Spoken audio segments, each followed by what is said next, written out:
مختلف موضوعات پر بیانات اور روزانہ کی بنیاد پر درس قرآن اور میرا لکھا ہوا نعتیہ کلام سننے کے لیے اس یوٹیوب چینل پیر جاوید القادری کو زیادہ سے زیادہ سبسکرائب کریں اور دوسرے احباب کے ساتھ شیئر کریں۔ شکریہ۔ اعوذ باللہ من الشیطان الرجیم، بسم اللہ الرحمن الرحیم۔ 19ویں پارے کی سورۃ شعراء کی آیت نمبر 176 اور اس کے ساتھ چند آیات بینات میں اللہ پاک نے اپنے پیارے نبی حضرت سیدنا شعیب علیہ السلام کا ذکر خیر اور آپ کی قوم کا انجام اللہ نے بیان فرمایا ہے۔ اللہ تعالیٰ ارشاد فرماتا ہے کذبت اصحاب الایکۃ المرسلین، ایکا والوں نے اللہ کے رسولوں کو جھٹلا دیا۔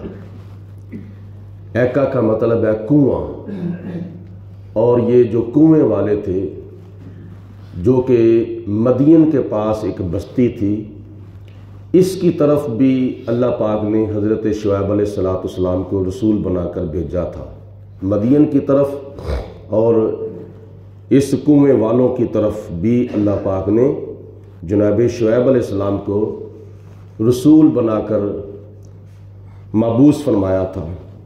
تو جب حضرت شعیب علیہ السلام جو کہ حضرت موسیٰ علیہ السلام کے سسر تھے، آپ نے جنگل والوں کو، ایکا والوں کو دعوت توحید دی، تو انہوں نے حضرت شعیب علیہ السلام کو جھٹلانے کے ساتھ تمام رسولوں کو جھٹلا دیا۔ اذ قال لهم شعیب، جب حضرت شعیب علیہ السلام نے ان کو ارشاد فرمایا الا تتقون، کیا تم بھی اللہ تعالیٰ کی ذات سے نہیں ڈرتے؟ تمہارے دلوں کے اندر بھی اللہ تعالیٰ کا خوف نہیں ہے؟ انی لکم رسول امین، میں تمہاری طرف بھی اللہ کا رسول امین بن کر آیا ہوں۔ فاتقوا اللہ واطیعون، اور اللہ تعالیٰ سے ڈرو اور میری اطاعت و فرما برداری کرو۔ وما اسألکم علیہ من اجر، اور میری طرف سے جو تمہیں تعلیم اور تبلیغ پہنچ رہی ہے اس کے معاوضے میں تم سے کوئی دنیا کا مال طلب نہیں کرتا، میں تم سے کسی اجرت کا سوال نہیں کرتا۔ ان اجریہ الا علی رب العالمین، بے شک اس تبلیغ کا اور اس تعلیم دینے کا اجر اللہ پاک مجھے عطا فرمائے گا جو کہ سارے جہانوں کا پروردگار ہے۔ اوف الکیلا، پورا ناپ کے دیا کرو۔ ناپتے وقت جو تم ہیرا پھیری کرتے ہو یہ اللہ تعالیٰ کی ذات کو چیز پسند نہیں ہے، پیمانہ پورا رکھا کرو۔ یعنی کوئی چیز کسی کو ناپ کے دیتے ہو تو اس کے اندر جو تم ہیرا پھیری کرتے ہو یہ تمہارا اس کے اندر نقصان ہے۔ ناپ کر پورا دیا کرو۔ ولا تکونوا من المخسرین، اور گھاٹا پانے والوں میں سے نہ ہو جاؤ۔ حالانکہ چیز تم اپنے گاہک کو پوری ناپ کر نہیں دے رہے، فائدہ حاصل کر رہے ہو، لیکن گاہک کو تم نقصان میں رکھ رہے ہو، حقیقت میں تم خود نقصان میں ہو۔ کتنی دیر تک تمہارے پاس وہ باقی چیز رہے گی جو تم نے گاہک کی دبا کے رکھی ہے۔ وزنوا بالقسطاس المستقیم، اور جب تم کسی کو چیز وزن کر کے دو، تول کے دو، تو ترازو بھی صحیح رکھا کرو۔ ترازو جو صحیح ہے نا اس کے اندر تول کر لوگوں کو، گاہکوں کو چیز دیا کرو۔ ناپ کے اندر بھی کوئی کمی نہیں آنی چاہیے اور تول کے اندر بھی کوئی کمی نہیں آنی چاہیے۔ ولا تبخسوا الناس اشیاءہم، اور لوگوں کی چیزوں کو دبایا نہ کیا کرو بلکہ مکمل طور پر جو سودا ہے گاہکوں کو دیا کرو۔ ولا تعثوا فی الارض مفسدین، اور زمین کے اندر فساد کرتے ہوئے، حد سے تجاوز کرتے ہوئے نہ پھرو۔ واتقوا الذی، اور اللہ تعالیٰ کی ذات سے ڈرو۔ جو خدا کی ذات سے ڈرتا ہے وہ تجارت صحیح کرتا ہے، اور جو تجارت صحیح نہیں کرتا وہ اللہ کی ذات سے نہیں ڈرتا۔ نبی پاک علیہ الصلوۃ والسلام کی امانت داری کا یہ عالم تھا کہ مکہ المکرمہ کی ایک بہت مشہور اور معروف تاجرہ جن کا نام تھا حضرت ختیجہ الکبریٰ رضی اللہ تعالی عنہا، وہ بہت بڑی تاجرہ تھیں۔ نبی کریم علیہ الصلوۃ والسلام کی امانت داری اور دیانتداری کو جب اس نے سنا تو حضور علیہ الصلوۃ والسلام کو دعوت بھیجی کہ تم بھی میرا مال کیا نام ہے لے کے جایا کرو دوسرے شہروں کے اندر، تو تم جا کے یہ فروخت کرو اور دوسروں سے زیادہ میں تمہیں نفع دوں گی، دوسروں سے زیادہ میں تمہیں مزدوری دوں گی۔ تو حضور علیہ الصلوۃ والسلام امانت داری اور دیانتداری کے ساتھ حضرت ختیجہ الکبریٰ رضی اللہ تعالی عنہا کا مال لے جاتے تھے اور اس کے ساتھ تجارت کرتے تھے، اور نبی پاک علیہ الصلوۃ والسلام کی تجارت سے جناب ختیجہ الکبریٰ کو بہت زیادہ فائدہ ہوتا تھا، کیونکہ امانت داری ہوتی تھی، دیانتداری ہوتی تھی۔ آپ کی امانت داری اور دیانتداری سے متاثر ہو کر حضرت ختیجہ الکبریٰ نے نبی پاک علیہ الصلوۃ والسلام کو نکاح کا پیغام بھیج دیا کہ میں آپ سے نکاح کرنا چاہتی ہوں۔ حالانکہ اس سے پہلے حضرت ختیجہ 2 مرتبہ بیوہ ہو چکی تھیں، 40 سال کی عمر تھی، اور نبی پاک علیہ الصلوۃ والسلام کی عمر مبارک 25 سال تھی۔ حضور علیہ الصلوۃ والسلام نے ختیجہ الکبریٰ کی آفر کو قبول فرمایا۔ 25 سال کی عمر کے ہونے کے باوجود حضور علیہ الصلوۃ والسلام نے جب پہلا نکاح کیا تو 40 سال کی عمر کی خاتون سے کیا، وہ بھی 2 مرتبہ جو بیوہ ہو چکی تھیں۔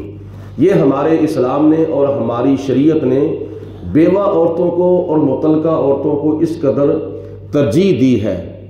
بات یہ میں کر رہا تھا کہ جو لوگ تجارت صحیح نہیں کرتے، ذخیرہ اندوزی کرتے ہیں، ہیرا پھیری کرتے ہیں اور جان بوجھ کر مہنگائی کرتے ہیں، کس قدر وہ اللہ تعالیٰ کے غضب کو دعوت دیتے ہیں، کس قدر وہ خدا کی ذات کو ناراض کرتے ہیں، کتنی دیر تک یہ تجارت کے نام پر قوم کے اوپر ظلم ہوتا رہے گا، کتنی دیر تک یہ ہیرا پھیری ہوتی رہے گی، کتنی دیر تک یہ ذخیرہ اندوزی ہوتی رہے گی۔ یہ جو مہنگائی آسمان تک پہنچ چکی ہے، یہ اوپر سے لے کر نیچے تک یہ سارے لوگوں کا قصور ہے۔ اس کے اندر حکمران بھی شامل ہیں، اس کے اندر بڑے بڑے افسران بھی ملوث ہیں۔ اگر پہلے نمبر پر جو لوگ صاحب نصاب ہیں، پہلے نمبر پر وہ زکوٰۃ ادا کریں، مہنگائی بہت کم ہو سکتی ہے، لیکن افسوس کہ پہلے نمبر پر اکثر لوگ زکوٰۃ دیتے ہی نہیں، اور جو دیتے بھی ہیں تو ان کی نہ ترسیل ٹھیک ہوتی ہے نہ ان کی تقسیم ٹھیک ہوتی ہے۔ زکوٰۃ کے مالوں کی نہ ترسیل ٹھیک ہوتی ہے اور نہ تقسیم ٹھیک ہوتی ہے۔ پہلے نمبر پر ترسیل نہیں ہوتی، ترسیل کا مطلب ہے بھیجنا، پہلے نمبر پر ان تک پہنچتی نہیں ہے، اگر پہنچتی بھی ہے تو مکمل طور پر نہیں پہنچتی، راستے کے اندر ہی خرد برد اور راستے کے اندر ہی گپلے جو ہیں وہ پڑ جاتے ہیں۔ تو اس لیے سب سے پہلے مہنگائی کا ذریعہ اور جو سبب ہے وہ زکوٰۃ کا ادا نہ کرنا ہے، اور اس کی تقسیم صحیح نہ کرنا، اس کی ترسیل صحیح نہ کرنا۔ دوسرے نمبر پر ذخیرہ اندوزی کرنا، ذخیرہ اندوزی، مال کو جمع کر کے رکھ لو، جب مہنگائی ہوگی، یہ چیزیں مہنگی ہوگی، اس کے بعد فروخت کرنا شروع کر دو۔ یہ بھی بہت بڑا کبیرہ گناہ ہے، ذخیرہ اندوزی کرنا۔ اور پھر تیسرے نمبر پر مال کو توڑتے وقت بھی کم توڑنا اور ناپتے وقت بھی کم ناپنا، یہ بھی مہنگائی کا ذریعہ اور سبب ہے۔ اگر یہ سارے اسباب ختم کر دیے جائیں، اللہ تعالیٰ کا خوف اپنے دل کے اندر پیدا کر دیا جائے، تو مہنگائی جو ہے وہ کافی حد تک کم ہو سکتی ہے اور یہ نیچے آ سکتی ہے اگر کوئی اللہ پر توکل کرے۔ لیکن ہمارے مسلمان تاجروں کا اللہ پر توکل ہی نہیں رہا، پیسوں سے پیار کر رہے ہیں، دولت سے پیار کر رہے ہیں۔ کتنی دیر تک یہ ظلم و ستم ہوتا رہے گا؟ آخرکار ظلم کرنا ظالم تو پچھتائے گا، صرف نام اللہ کا رہ جائے گا۔ ورنہ حضرت عمر بن عبدالعزیز رضی اللہ تعالی عنہ کے دور کے اندر کیا تقریباً 8 صوبوں سے زکوٰۃ واپس آ گئی تھی۔ آپ نے فرمایا جاؤ جا کے غریبوں مسکینوں کو حقداروں کو زکوٰۃ کا مال تقسیم کرو۔ تقسیم کر دیا، زکوٰۃ کا مال بچ گیا۔ جی حضور کوئی غریب ہمارے ملک میں نہیں رہا، سارے امیر ہو چکے ہیں۔ فرمایا کہ جو طالب علم ہے نا بچے، ان کی پڑھائی کے اوپر لگا دو، بچیوں کی پڑھائی پر، بچوں کے پڑھائی پر لگا دو۔ جی وہ ہم نے سارا کچھ ادا کر دیا ہے، ان کی پڑھائی کے جتنے لوازمات ہیں ہم نے ادا کر دیے ہیں، زکوٰۃ کا مال پھر بھی بچ گیا ہے۔ آپ نے فرمایا کہ جو بچیاں بغیر شادی کے بیٹھی ہوئی ہیں، جن کی شادی کے اسباب پیدا نہیں ہو رہے، ان کی شادیاں کر دو اور ان کے والدین کو اتنا خرچہ دے دو تاکہ اپنی بچیوں کی شادی کر سکیں۔ جی وہ بھی ہم نے سارے لوازمات پورے کر دیے ہیں، زکوٰۃ کا مال پھر بھی بچ گیا ہے۔ فلاں کام کر دو، فلاں کام کر دو، فلاں کام کر دو، جی مال پھر بھی زکوٰۃ کا بچ گیا ہے۔ راستے بنوا دو، پھر بھی زکوٰۃ کا مال بچ گیا ہے۔ حتیٰ کہ سارے کام جو تھے وہ رفاع عامہ کے ہو چکے، زکوٰۃ کا مال پھر بھی بچ گیا۔ آخرکار حضرت عمر بن عبدالعزیز رضی اللہ تعالیٰ عنہ نے فرمایا کہ یہ باقی کا مال جو زکوٰۃ کا بچا ہے یہ بیت المال کے اندر کیا نام ہے جمع کرا دو۔ یہ تھا امانت داری اور دیانت داری کا دور۔ تو اللہ تعالیٰ کی ذات توفیق دے، اگر خدا کی ذات پر توکل کیا جائے، امانت داری اور دیانت داری کے ساتھ یہ سارے کام کیے جائیں تو ہمارے ملک پاکستان کے اندر کسی بھی چیز کی کمی نہیں ہے۔ اللہ پاک نے ہمارے ملک کو بہت کچھ عطا کیا ہے، لیکن پیٹ نہیں بھرتا، پیٹ نہیں بھرتا۔ نبی پاک علیہ السلام نے فرمایا 2 بندوں کا پیٹ کبھی بھی نہیں بھرے گا۔ کیسے؟ ایک عالم دین کا پیٹ علم دین سے نہیں بھر سکتا۔ وہ کہتا ہے کہ میں فلاں کتاب بھی پڑھ لوں، میں فلاں چیز علم بھی پڑھ لوں، میں فلاں علم بھی پڑھ لوں۔ جس طرح عالم دین کا پیٹ علم سے نہیں نہ بھرتا، اس طرح دنیا دار کا پیٹ دنیا کی دولت سے نہیں بھرتا۔ تو اللہ پاک ان لوگوں کو ہدایت عطا فرمائے، ہمارے حکمرانوں کو بھی ہدایت عطا فرمائے اور ہمارے مسلمانوں کو بھی اور افسران بالا کو بھی اللہ پاک ہدایت عطا فرمائے۔ وَاتَّقُوا الَّذِي، حضرت شعیب علیہ السلام نے فرمایا او کام تولنے والو، کام ناپنے والو، اللہ تعالیٰ سے ڈرو، خالقکم، جس ذات نے تمہیں پیدا کیا ہے، وَالْجِبِلَّةَ الْأَوَّلِينَ، اور جس نے تم سے پہلے لوگوں کو بھی پیدا کیا تھا اس ذات سے ڈرو۔ قالوا، تو انہوں نے آگے سے کیا جواب دیا؟ وہ ہٹ درم قوم، وہ ضدی قوم، وہ بے ادب اور گستاخ قوم، اس نے آگے سے جواب دیا قالوا، وہ کہنے لگے انما انت من المسحرین، اور تم تو وہ ہو جن کے اوپر جادو کیا ہوا ہے، تم جادو سے متاثر تو نہیں ہو چکے؟ ہم تو تمہیں دیکھ رہے ہیں جیسے تمہارے اوپر کسی نے جادو کر دیا ہے۔ وما انت الا بشر مثلنا، اور دوسرا جملہ بے ادبی والا انہوں نے یہ کہا کہ ہم تو تمہیں اپنے جیسا بشر دیکھ رہے ہیں، تم تو ہمارے جیسے بشر ہو، ہمارے تمہارے درمیان فرق کیا ہے؟ یہ دوسرا جملہ تھا بے ادبی کا۔ اور تیسرے نمبر پر انہوں نے کہا وَإِنَّ ظُنُّكَ لَمِنَ الْكَاذِبِينَ، اور بے شک ہم تم کو جھوٹوں میں تصور کر رہے ہیں، بے شک تم جھوٹ بول رہے ہو۔ یہ 3 جملے انہوں نے بے ادبی والے کہے۔ اور چوتھے نمبر پر انہوں نے کیا کہا؟ فَأَسْقِطْ عَلَيْنَا كِسَفًا مِّنَ السَّمَاءِ، اگر تمہارے اندر کوئی طاقت ہے، کوئی پاور ہے تو ہمارے اوپر آسمان کا کوئی ٹکڑا گرا دو، آسمان کو توڑو، اس کا ٹکڑا ہمارے اوپر گرا دو۔ یہ 4 جملے انہوں نے بے ادبی والے بولے۔ پہلے نمبر پر بولا کہ تم تو جادو کیے ہوئے ہو، تمہارے اوپر تو جادو ہو چکا ہے۔ دوسرے نمبر پر تم ہم جیسے ہی بشر ہو۔ تیسرے نمبر پر تم جھوٹے ہو۔ چوتھے نمبر پر کر لو تم نے جو کچھ کرنا ہے، ہمارے اوپر آسمان گرا دو۔ ٹھیک ہے، یہ 4 جملے بے ادبی والے کہے۔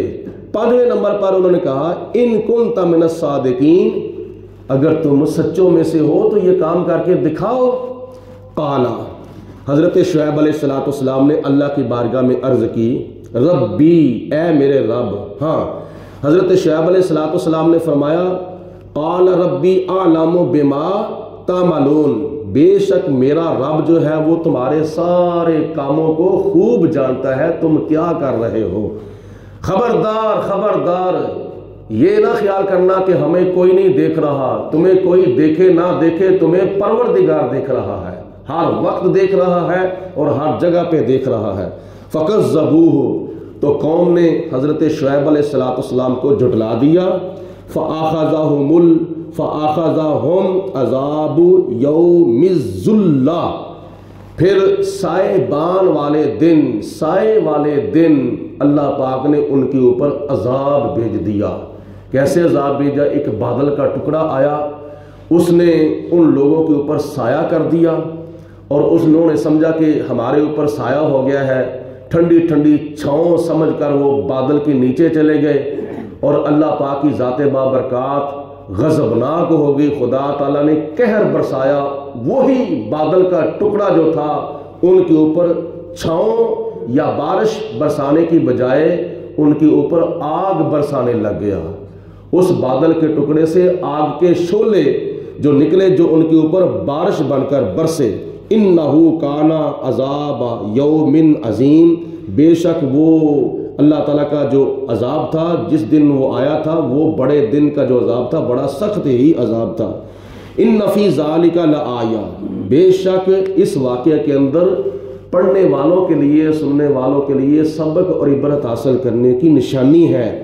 وما کان اکثرہم مؤمنین، اور اس قوم کے اکثر لوگ جو تھے وہ ایمان نہیں لائے تھے۔ وَإِنَّ رَبَّكَ، اور اے میرے حبیب علیہ السلام آپ کا رب، لَهُوَ الْعَزِيزُ الرَّحِيمُ، وہ بہت ہی عزت والا ہے اور بہت ہی اپنے بندوں کے اوپر مہربانی کرنے والا ہے۔ اللہ پاک ہم سب کو اپنا خوف عطا فرمائے، اور زیادہ سے زیادہ خدا تعالیٰ ہمیں دین کے قریب ہونے کی توفیق عطا فرمائے، آخرت کے اور قبر حشر کے امتحانات کی زیادہ سے زیادہ تیاری کرنے کی توفیق دے، حقوق اللہ بھی پورے کرنے کی توفیق عطا فرمائے، اور حقوق العباد بھی پورے کرنے کی اللہ تعالیٰ ہم سب کو توفیق عطا فرمائے۔ درود پاک پڑھیں۔ الصلاۃ والسلام علیک یا سیدی وعلی آلک وصحبک یا سیدی یا حبیب اللہ، الصلاۃ والسلام علیک یا محمد وعلی آلک وصحبک یا خاتم النبیین، اللہم صلی علی سیدنا ومولانا محمد معدن الجود والکرم وآلہ وصحبہ وبارک وسلم۔ ربنا آتنا فی الدنیا حسنۃ وفی الآخرۃ حسنۃ وقنا عذاب النار۔ ربنا اغفر لی ولوالدی وللمؤمنین یوم یقوم الحساب، واعف عنا واغفر لنا وارحمنا، انت مولانا فانصرنا علی القوم الکافرین۔ یا اللہ پاک اپنا فضل و کرم، رحمت برکتیں ہم سب کے شامل حال فرما۔ یا اللہ ہم سب کو گناہوں سے بچنے کی توفیق عطا فرما، بتقاضا بشریت جو ہم سے غلطیاں، کوتاہیاں، صغیرہ و کبیرہ گناہ ہو چکے اپنے محبوب کے صدقے معاف فرما۔ یا اللہ پاک ہمارے فوت شدگان کو بھی معاف فرما۔ الہ العالمین اپنے پیارے حبیب علیہ السلام کے توسل سے یا اللہ پاک ہمیں نیک ہدایت عطا فرما، شیطان کے شر سے بچا، دنیا کے دھوکے سے محفوظ فرما، موت کی سختی سے بچا، ظالموں کو نیک ہدایت عطا فرما۔ الہ العالمین مظلوموں کی غیبی امداد فرما۔ یا پروردگار عالم ہم سب کو مرتے وقت کلمہ پڑھنا نصیب فرما۔ ہمیں یہ دنیا کی چند روزہ زندگی امانت داری اور دیانت داری کے ساتھ بسر کرنے کی توفیق عطا فرما، مخلوق خدا کے ساتھ اچھا سلوک کرنے کی توفیق عطا فرما۔ یا پروردگار عالم ہمیں حقوق العباد زیادہ سے زیادہ صحیح طور پر ادا کرنے کی توفیق عطا فرما۔ یا پروردگار عالم شیطان کے شر سے، نفس کے دھوکے، موت کی سختی، قبر کے عذاب، حشر کی شرمندگی، دنیا اور آخرت کی ذلت و رسوائی سے محفوظ فرما۔ ربنا اغفر لی ولوالدی وللمؤمنین یوم یقوم الحساب۔ یا اللہ پاک جو ہمارے مسلمان بہن بھائی بیمار ہیں ان کو شفائے کاملہ صحت عاجلہ عطا فرما۔ یا پروردگار عالم جو پریشان ہیں ان کی پریشانیاں دور فرما۔ یا پروردگار عالم جو بے روزگار ہیں ان کو اچھا روزگار عطا فرما۔ جو بے اولاد ہیں یا اللہ پاک ان کو فرما بردار اولاد عطا فرما۔ تمام بچوں کو، تمام بچیوں کو اپنے والدین کی زیادہ سے زیادہ خدمت، عزت، اطاعت کرنے کی توفیق عطا فرما۔ وصلی اللہ علی حبیبہ محمد وآلہ وصحبہ۔